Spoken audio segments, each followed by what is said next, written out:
All right, so hello everyone, and thank you, Lynn, for that introduction today. As Lynn mentioned, I'm Lana Asaf, Senior Economist at Atlantic Province's Economic Council, which is commonly known as APEC. For those of you that don't know, APEC is an independent, nonprofit economic and policy research organization. We study timely economic issues that are relevant to Atlantic provinces, such as the net zero transition.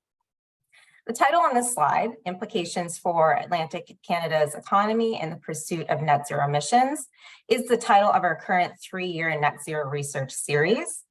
The information in this presentation mostly comes from a few of those reports, and we actually just released the latest one yesterday. All of our net zero research can be accessed for free on our website. The website is also here on the slide, apec-econ.ca. And my email's on the slide. So please feel free to reach out after this event to ask any follow-up questions. All right, so these are the topics I'm going to cover today. First of all, I'm going to briefly explain the government's net zero commitment. Then I'll go over Nova Scotia's emissions profile. I'll provide a quick overview of the carbon pricing system. And then last but not least, I'll go over a few other net zero policies that broadly impact businesses across sectors. All right, so let's start with the net zero goal. The Government of Canada committed to reduce the country's greenhouse gas emissions net zero by 2050. This goal is part of an international effort to limit global warming. And it's an ambitious goal, considering Canada emitted 738 megatons of emissions in 2019. This is slightly up from our national emissions in 2005, which is a widely used benchmark year for measuring emissions. Several provinces have committed to the 2050 target as well. In Atlantic Canada, this includes Nova Scotia, New Brunswick, and Newfoundland and Labrador. Prince Edward Island aims to be the first province to reach net zero with the deadline of 2040. Recent progress in reducing emissions vastly differs across provinces. The third column in this table shows that the Maritimes all had lower emissions in 2019 versus 2005. Newfoundland and Labrador's went up due to greater emissions from transportation, electricity, and offshore oil production. Declining emissions in our region reflect a few different factors. Mainly, it's the closure of industrial plants and sites, increased use of renewable energy, and greater energy efficiency. Looking ahead, federal and Atlantic provincial governments have set interim emissions reduction goals for 2030. The federal government projects that New Brunswick and Nova Scotia will be the only two Atlantic provinces that achieve their 2030 targets. You can see that in the last column there. Government actions to reduce emissions through carbon prices and other regulatory measures will impact all businesses, not just large emitters. Nova Scotia has 20 large emitting facilities as of 2019. These are facilities that emit at least 10 kilotons of emissions annually. 44% of total emissions in Nova Scotia come from these large emitters, which are mostly larger sized businesses. Therefore, focusing solely on large emitting businesses will not be sufficient to decarbonize our entire province. Emissions must broadly be reduced across all businesses, households, and the public sector. Small and medium-sized businesses are almost our entire private sector. They make up 99.8% of all Nova Scotia businesses. A 2022 survey revealed that 2/3 of small business owners globally are concerned about their ability to respond to climate risks. The survey identified reasons for delays in climate action, such as lack of relevant skills, time, and access to funding.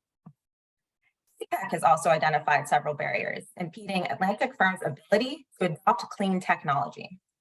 These include limited access to skilled staff and capital, technology costs, and inconsistent regulations across provinces. Uncertainty surrounding government climate measures can also hinder long-term investment and strategic planning. We've interviewed many businesses that told us different levels of government are providing mixed and hard to follow messaging when it's related to net zero.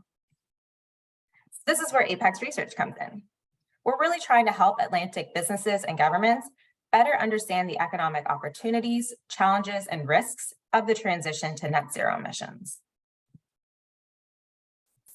In this next section, I'll provide some information on how much Nova Scotia emits and what sectors are the biggest contributors to total provincial emissions.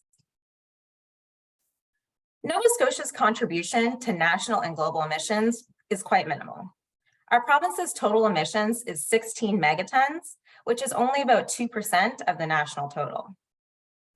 The breakdown of emissions by sector varies depending on what province you're looking at. In Nova Scotia, there are 3 sectors that account for almost 90% of total carbon pollution. Electricity generation is the largest source. This is largely the result of using coal for power. Nova Scotia has the highest emissions per kilowatt hour of energy produced across all of Canada. Our second largest source is transportation. This is actually the largest emitting sector in all the other 3 Atlantic provinces. It's really up there for our region because we have a high proportion of rural households. This means that there's longer driving distances for freight and passenger transportation. Buildings comes in 3rd place. The primary source of building emissions comes from heating systems. Atlantic Canada uses more heating oil relative to the rest of Canada, but PEI and Nova Scotia are particularly reliant on this source of heat. All 6 sectors shown in this pie chart experienced a reduction in emissions between 2005 and 2019. How is the tourism sector reflected in emissions data? Unfortunately, that's not an easy question to answer. Sustainable Travel International estimates that roughly 8% of the world's emissions comes from tourism-related activities. However, the way Canadian emissions data sets are organized, you can't easily estimate that percentage for provinces or for the country. The table on this slide comes from a Statistics Canada data set that tracks emissions for 110 industries. I chose to show the 4 industries that are most related to the tourism sector. Not every business in these industries are involved in tourism, of course, but this is as detailed as the data gets. Nonetheless, these numbers still give us a sense of business emissions that could be attributed to tourism activities. And we can see from the far right column that those emissions likely make up a very small percentage of carbon pollution in Nova Scotia. So now I'll just move on to give a brief overview of carbon pricing within Canada. Carbon pricing is a key feature of the federal government's climate plan.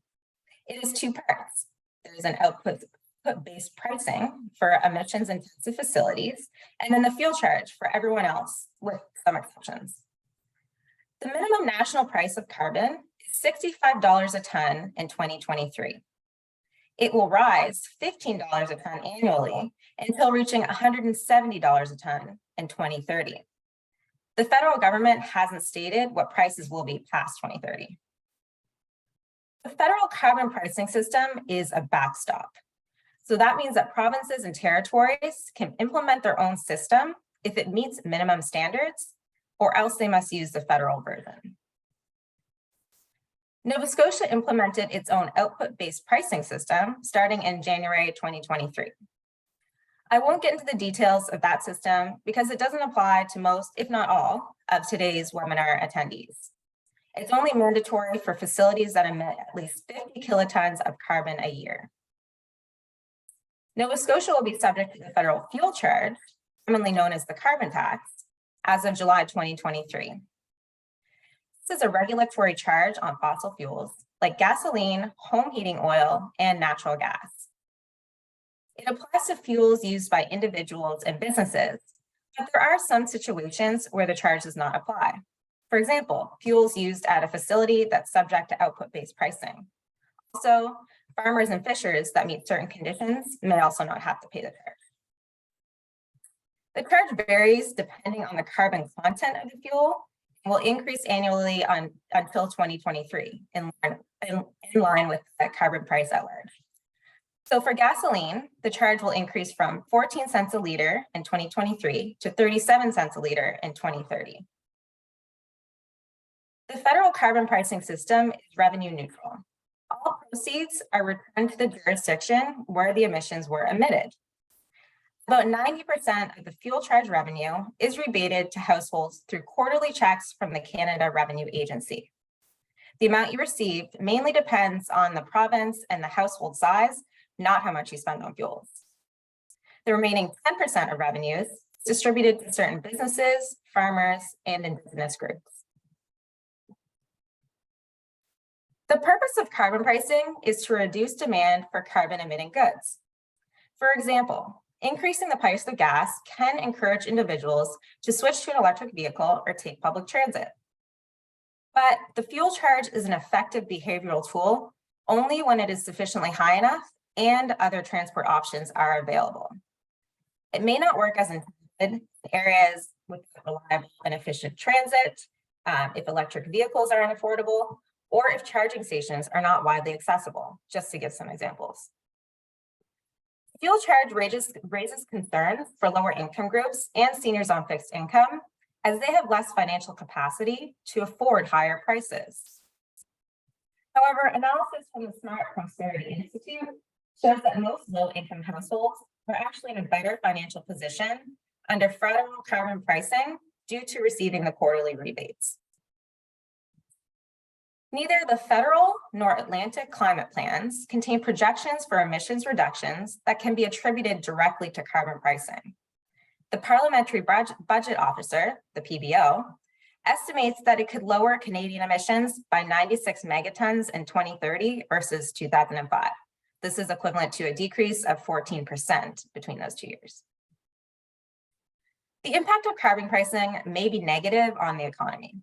The PBO estimates that Canada's real GDP could be 1.3% lower in 2030 under a carbon tax. This is due to reduced output in the oil, gas, and transportation sectors, which are all carbon intensive. I'll now go over just a few other federal net zero measures that affect businesses across sectors. This isn't meant to be an exhaustive list by any means. The measures that would affect a business most depend on the area that it's operating in and its sources of emissions. So carbon pricing isn't the only thing that businesses should be aware of when it comes to government net zero plans. Federal and provincial governments are making it increasingly expensive to emit carbon through all kinds of different measures, but they're also providing supports to help businesses lower their emissions and become more energy efficient.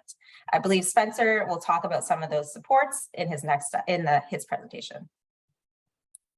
One of these other actions is the federal clean fuel regulations. These regulations aim to make gas and diesel cleaner during the transition to greater uptake of electric vehicles. The government estimates that the clean fuel regulations could add an additional cost to fuel of up to 13 cents a liter for gas and 16 cents a liter for diesel in 2030. So this would be on top of the carbon tax. The Government of Canada's proposed clean electricity regulations require electrical utilities to transition to a net zero electricity grid by 2035. As part of this initiative, the government is mandating the phase out of coal power plants by 2030. Nova Scotia is working towards this deadline. These regulations will likely lead to higher electricity prices over the next few decades as utility companies heavily invest in reducing their emissions and cleaning up the grid. The federal government is finalizing the Canada Green Building Strategy. This will contain actions to decarbonize old buildings and create new net zero buildings. Many businesses could face higher rents as building owners invest in retrofitting and new builds become net zero. However, at the same time, businesses may also incur some savings as these buildings would have higher energy efficiency. Now, there's lots more we could talk about when it comes to the net zero transition. There's literally new information coming out almost every day on what's going on. But that's all I have time for today, so I'll just end it there. Thank you very much.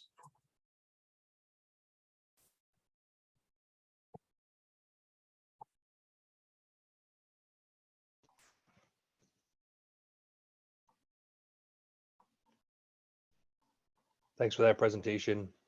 Much appreciated.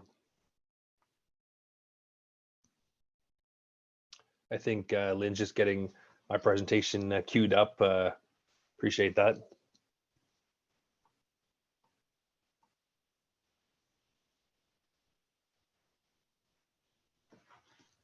As Lynn mentioned earlier, my name is Spencer LeBlanc, and I work at Efficiency Nova Scotia as a business development manager. I really appreciate everyone taking the time to attend the session today, and I hope it's informative. I am fighting a bit of a cough and cold, so I'll try to speak clearly, but I appreciate your understanding and patience. And just had a bit of technical difficulties today, so Lynn is going to be running my presentation and clicking through the slides, so much appreciated, Lynn. Can you see it okay, Spencer? I can see your folders there. Have you opened up the presentation? I have, so I can see it. I can only see your folder with the files. I can't see the presentation yet. Okay.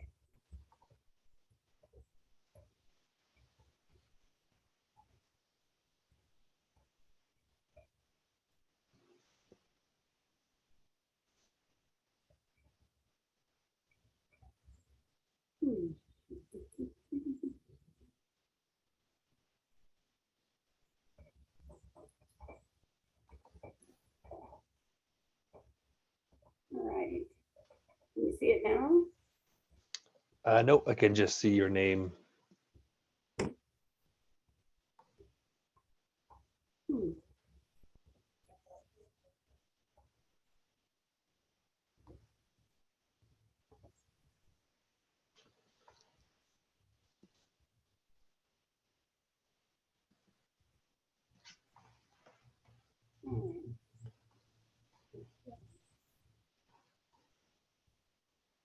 Thanks to everyone for waiting patiently. Oh, it looks like it's getting queued up there. Lynn, I can see it there. And as I'm rolling through, I'll just say next when I'm looking for the next slide, if that would be helpful. Appreciate it. Perfect. So I'll first go over Efficiency Nova Scotia and some of the energy outlook, and then I'll speak specifically about some tourism businesses that have taken part in our programs and kind of highlight some of the opportunities. So first slide here, just want to speak about Efficiency Nova Scotia. So Efficiency Nova Scotia is run by Efficiency One, which is based in Halifax, Nova Scotia, specializing in energy efficiency. We're Canada's first regulated energy efficiency utility. We're a non-for-profit led by an independent board of directors and offering a suite of services to residential, commercial, institutional, and industrial clients. Thanks, Lynn.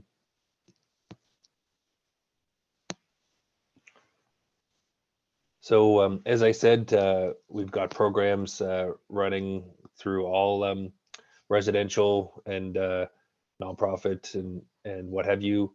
The support we have can include incentives or what can be known as rebates, financing, technical support, in some cases installation. We have some programs where we're offering free installation of light bulbs, smart thermostats, that kind of thing. The energy efficiency industry employs over 1,400 people in Nova Scotia, so that would be beyond Efficiency Nova Scotia, and including all the contractors involved and what have you, and contributes $230 million to the economy annually.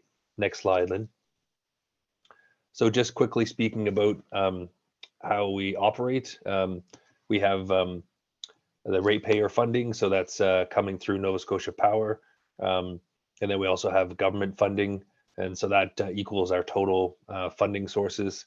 And then we're regulated heavily and fully transparent, and we have stakeholder engagement and independent evaluation, kind of monitoring our programs and giving us feedback. So we are quite a unique entity, as I said, not directly linked to the local power utilities or the government, but an independent organization looking to promote and enhance efficiency in homes and businesses and nonprofits. Next slide. Thank you, Lynn. So just speaking generally for a moment, as far as Canada, with the Canadian Net Zero Emissions Accountability Act, Canada is looking to achieve net zero emissions by 2050. I'll just skip to the next slide because I know we'd spoken about this. I'll skip this slide as well. Thanks, Lynn. And this one as well. Thanks. So this is a map of Canada, and it shows that we've got some work to do as far as like how we compare to other provinces. But our emissions profile is right now 600, where in 2005 it was 900. So we have been making great work, and we are on the path to net zero as a province, but there's lots more work to be done. I'll skip to the next slide. Thanks, Lynn. So there's lots of different ways that we could decarbonize the Nova Scotia power grid. What I have shared here is a mix and plan presented by the province. So right now, there's a large portion of our power being generated by coal, but as you can see, planning towards 2025, 26, and then 2030, phasing out that coal. And from what you can see there, a lot of that is going to be made up by wind generation, as well as the maritime link. But there is quite a few components there, and there's exciting things popping up all the time. Like last week, there was 2 large-scale wind projects announced for Nova Scotia, which will kind of move us along towards that greater mix of wind and reducing reliance on coal. As Lana mentioned, we are very carbon intensive in our energy mix right now, but the path is kind of being determined. So I'll move to the next slide. Thanks, Lynn.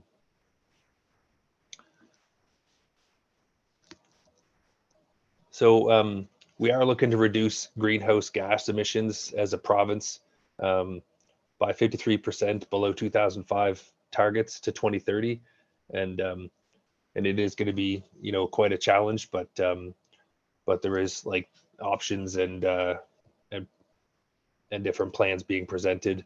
So Efficiency Nova Scotia is independent of the province's plans, but we're hoping to do our part. I'll go to the next slide. Thanks.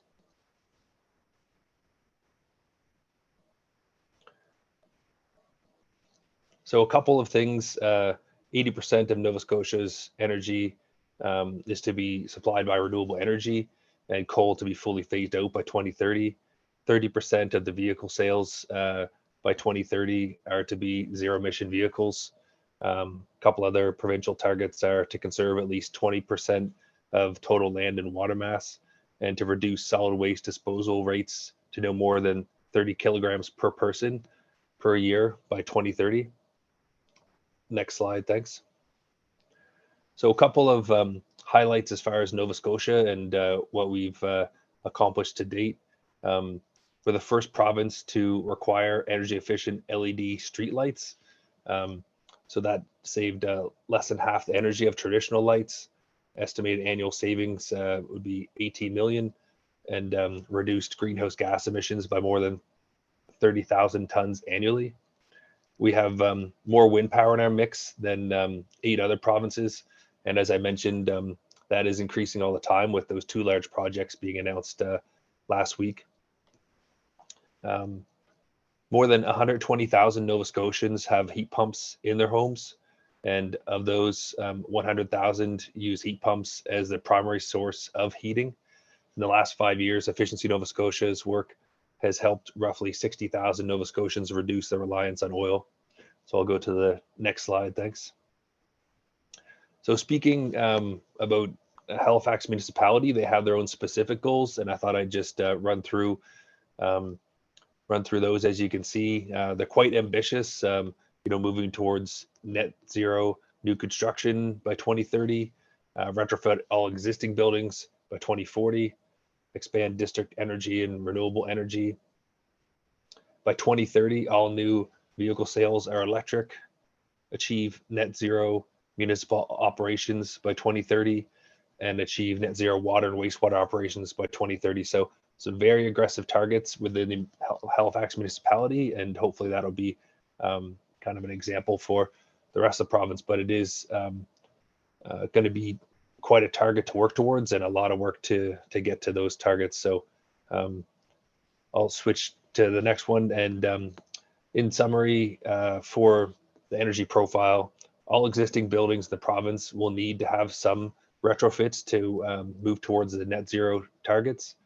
Nearly all heat, hot water, appliances, and vehicles will need to switch to be electric.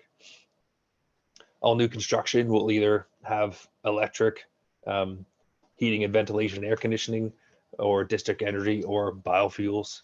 And as I mentioned, heat pumps are going to be a key part of these plans moving forward. So appreciate that. And I went through those fairly quickly because some of it was very similar content to Lana's presentation. I'll switch over to the next slide.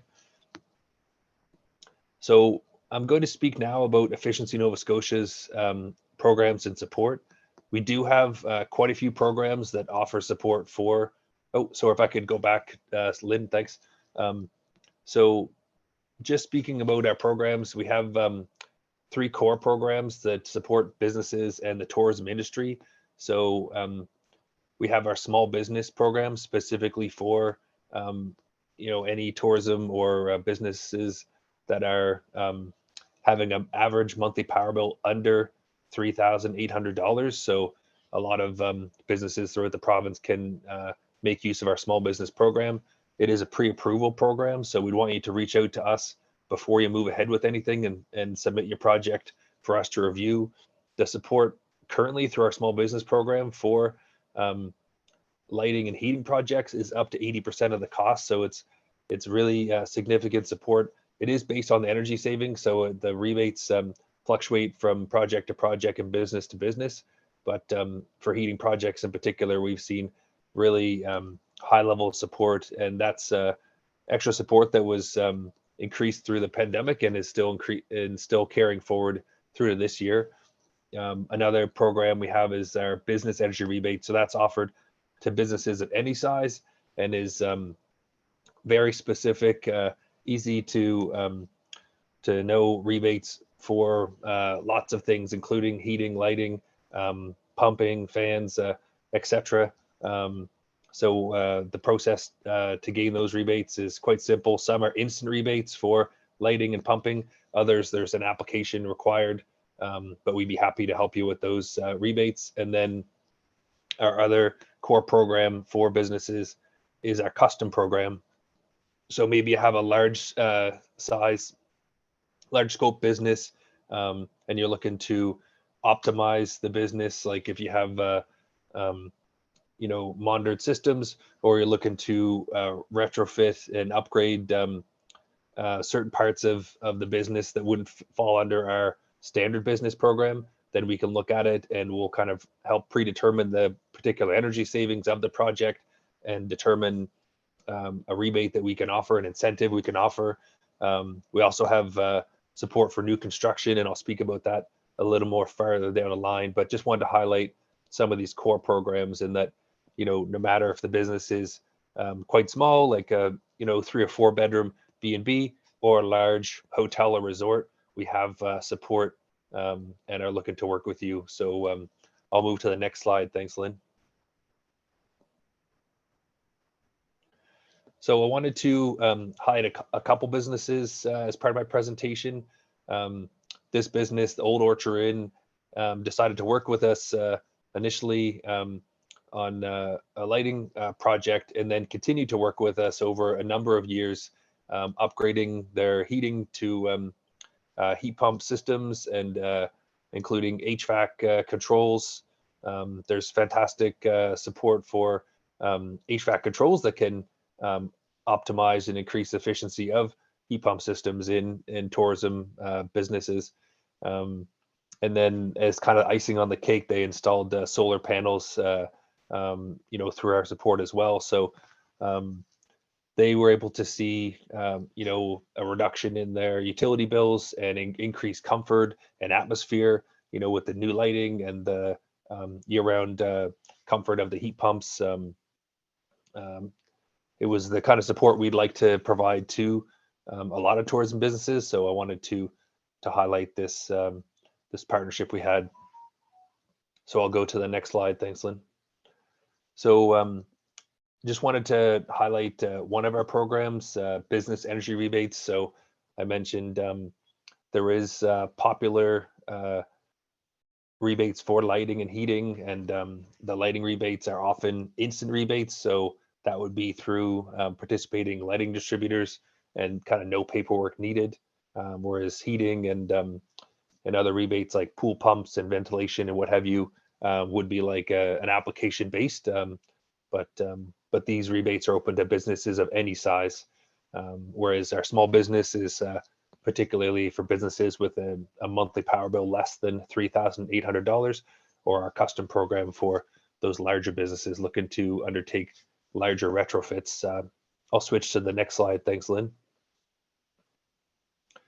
So this is just kind of visually highlighting the structure of the instant or mail-in applications type style rebates, and some of the rebates that I mentioned, pumping and heating. We also have commercial kitchen equipment or commercial laundry rebates, water heating rebates. I'll switch to the next slide. Thanks, Lynn. So another highlighted business, just want to speak to some different tourism businesses. The Delta Halifax Hotel, they upgraded to packaged terminal heat pumps, and these are popular in accommodations as they provide consistent, efficient heating and cooling and a comfortable environment in a quiet way. So we were delighted to work with the Delta Halifax Hotel, and they were able to receive a rebate of $225,000, which dropped the payback period for the project to 3.6 years. And they're seeing a savings of $115,000 annually based on this upgraded heating project. So just wanted to once again highlight, there's lots of components that make up your power and energy profile, but heating is often such a large one for the tourism industry. So we do have extra support for heating projects and look forward to working with you. I'll switch over to the next slide. Thanks, Lynn. So continuing to speak about heating, our support is for heat pump technology, but we have support for all different kinds of heat pump technology. So often with tourism spaces, the packaged terminal heat pumps, which would be like a single wall unit, is quite popular, but we also have support for like the rooftop unit style heat pumps, or ground source heat pumps, or in some cases maybe like the mini split style that you'd want for a restaurant or other areas within a business. So we've got different support for different types of heat pumps, but that is kind of where we're focusing our support for heating upgrades. I'll switch over to the next slide. Thanks, Lynn. So wanted to speak about another tourism business that has worked with us. This was White Point, and they were looking to keep their bills down and make their kitchen a bit more comfortable. So they upgraded to demand controlled kitchen ventilation. So a lot of restaurants and tourism businesses will have their kitchen ventilation running kind of 24/7. Whereas if you have it demand controlled, it'll kind of ramp up and down as need be, and it can provide significant energy savings. And so we were able to support White Point with that upgrade, and it's a fantastic way to kind of lessen the energy use and kind of optimize things. So appreciate that. I'll go to the next slide. Thanks, Lynn. So I spoke about our new construction program, and if a business was looking to build a new facility, then we'd have different support. And if they were looking to reach towards a net zero ready building, then our support would be even more so, as our supports are all based on energy savings. If they were looking at heat pumps and heat recovery ventilation, then there'd be support from us. But if they're looking to go even further, there's all these steps that can be taken kind of working towards that net zero escape, and our new construction program can kind of offer an enhanced support and incentive. Appreciate that. I'll go to the next slide. Thanks, Lynn. Thanks, Lynn. If you want to kind of click through. So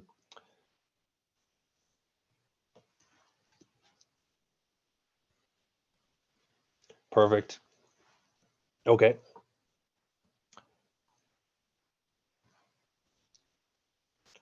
Okay, I'll carry over to the next slide. Thanks, Lynn. So this is a example of a new construction project, and it was an administrative building for this circumstance, but they had you know, built the site with a high level of insulation, passive solar heating, ventilation, energy recovery, a highly efficient VRF heat pump system, and ground mounted solar systems. So really checking all these boxes to make up their net zero profile. And we were quite excited to work with them on that. And for this type of project, we kind of work with them in the very early initial planning stages, and then kind of come up with what type of incentive or rebate that we could offer based on the kind of energy savings they're going to see. So appreciate that, Lynn. I'll switch to the next slide. So we have some of the rebate programs and incentives and that kind of thing. You know, you can work with any contractors or consultants you'd like, but we do have what we call our preferred partner network on our website, where you can find these professionals to work with you on these projects. We don't require you to work with contractors and consultants that are part of our network, as some, you know, haven't had a chance to join the network. So you are able to use any local contractors or professionals that you'd like to work with. You're not required to work with just who's on our network, but it is a great place to search for these partners that you can source out. And often, you know, when you're looking to kick off a efficiency project, a retrofit, or a new construction project, you know, reaching out to them and starting the conversation, and then kind of you know, reaching out to efficiency. Sometimes these contractors and consultants are well versed in our programs. They can kind of you know, support you, and sometimes they'll kind of fill out the paperwork or help you with it and get the application in. Other times, you know, we'd be happy to kind of be that supportive side of things. But yeah, definitely, you know, we do want to offer support, and as you're kind of looking at projects like the early stages, when you're starting to review things, that's when we'd like to hear from you and work with you. And a lot of our support is around electrical reduction projects and rebates. But if your average monthly power bill is less than $3,800, we do have support for projects that would reduce the use of oil and gas. So that's a new side of our small business program. And so we'd be happy to engage and support you with that. So Lynn, that is my presentation. I'll just switch to the last slide here. So so my name is Spencer once again, and I've got my email. If you'd like to directly reach out, if there's things you're thinking about on the residential side, we've got our general inquiries to help with residential questions and support. But we really do want to work with you. And there's some types of projects and instances where we can't support things because it falls outside our criteria, but we try to fit as many projects and support as we can within what we could do. So definitely look forward to it. And I'll turn it over to Lynn. I think we're going to open up to questions now. Okay, so yes, we will. Thanks, Spencer. I think there's one. Okay. So Sheila runs a boat tour in Cape Breton Bird Island Tours. They did attend a boat show in Yarmouth and ask questions about hybrid and electric boats. At this point, it's not economically feasible for them to retrofit or build a new boat. To give you an idea, their current boat cost is $200,000 to build in 2009.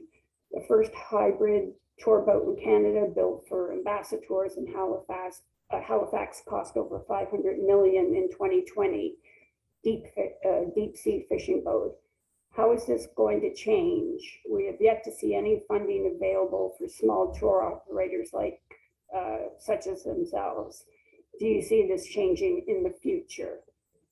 So I guess that could be a question, maybe more for you, Spencer.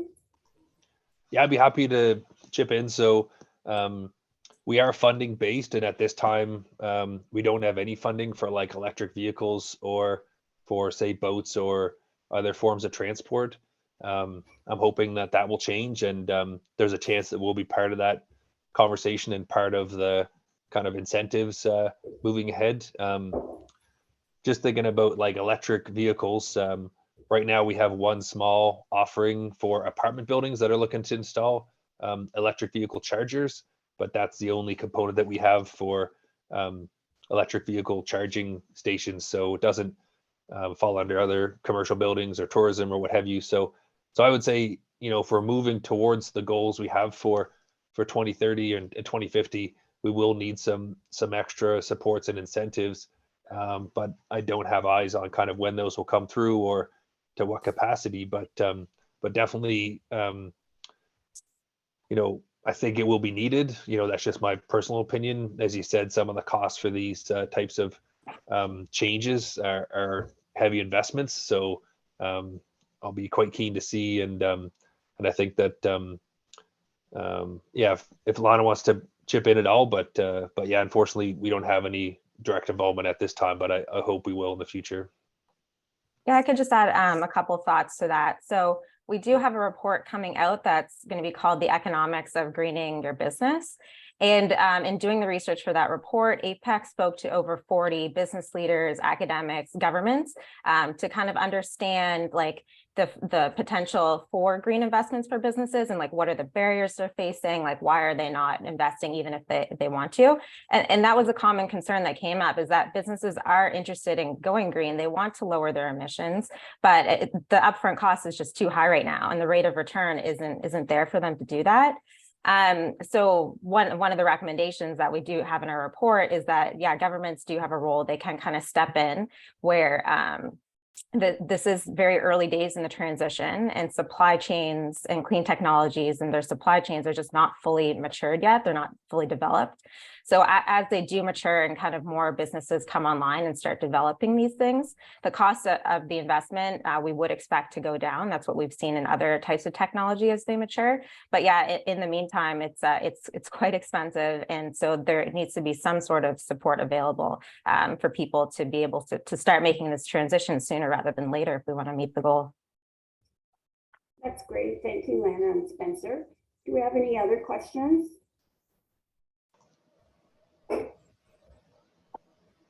Okay, I do not see any hands up or questions. Give it another second or two just in case.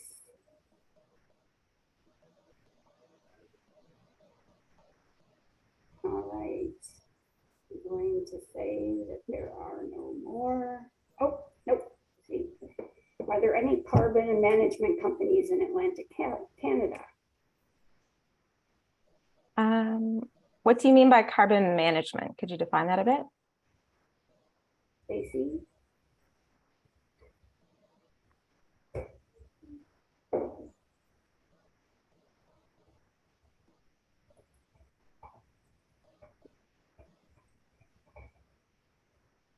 I have an idea, but I don't want to misinterpret the question.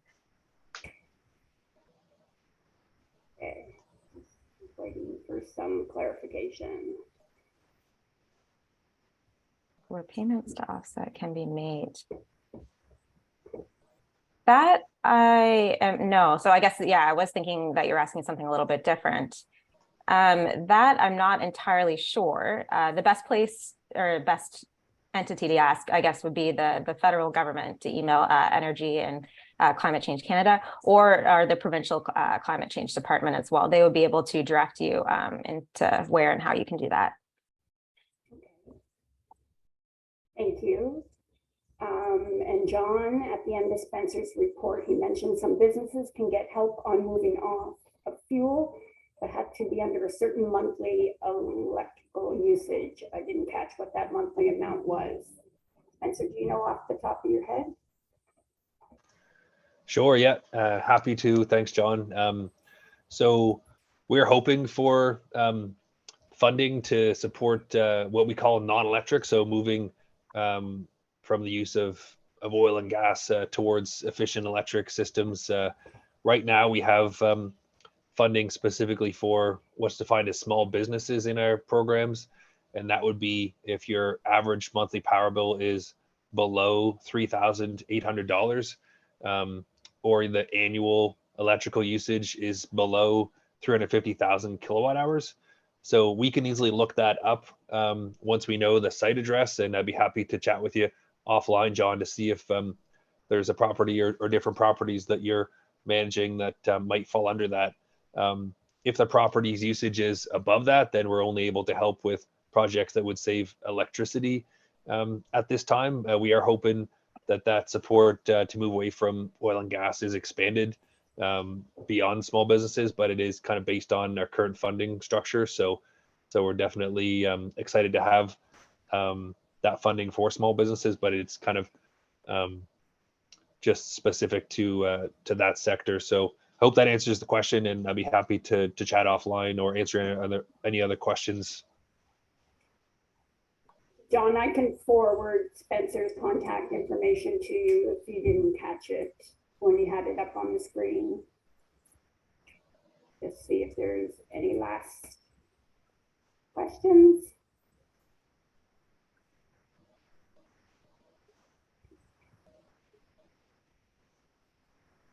Okay.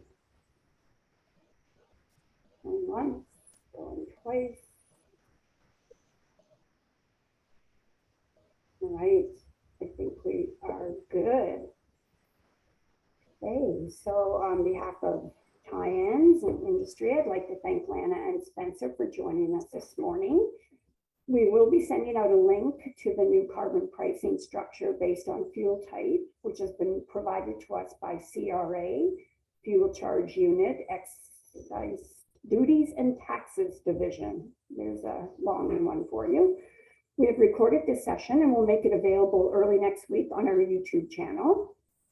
We hope you can join us for our next two webinars, which are on Monday, March 6th at 10 a.m. And this one is on best practices in managing electronic payment for businesses. And on Tuesday, March 7th from 9:30 to 11 a.m., we have a webinar on diversity, equity, and inclusion, business imperative presentation for leaders. So registration is now available on for both of those through social media. Thank you again, everybody, for joining us this morning. And thank you again to Spencer and Lana for taking the time. It was a great webinar and lots of good information. So thank you again to both of you. And everybody enjoy the morning before the snow starts in approximately 2 minutes or so, they say. Thank you very much and have a great day. Thank you, Lynn. Thank you, everyone. Have a great day. Appreciate your time. Okay, See ya. take care.